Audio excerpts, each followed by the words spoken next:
This is how you install a hard drive onto your computer. Basically, you plug in the power, if you can get it in.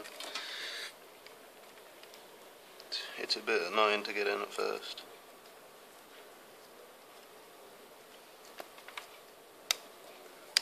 Yeah. Then put this in so you can actually transfer data, and that's basically about it. What you don't want to do is put two cables in,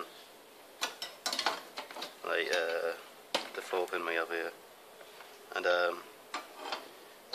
it's usually easier to put a hard drive in, but on this computer it's a lot harder. Just basically slides in like that. Once you actually get in, all you have to do is screw it in, and that's about it.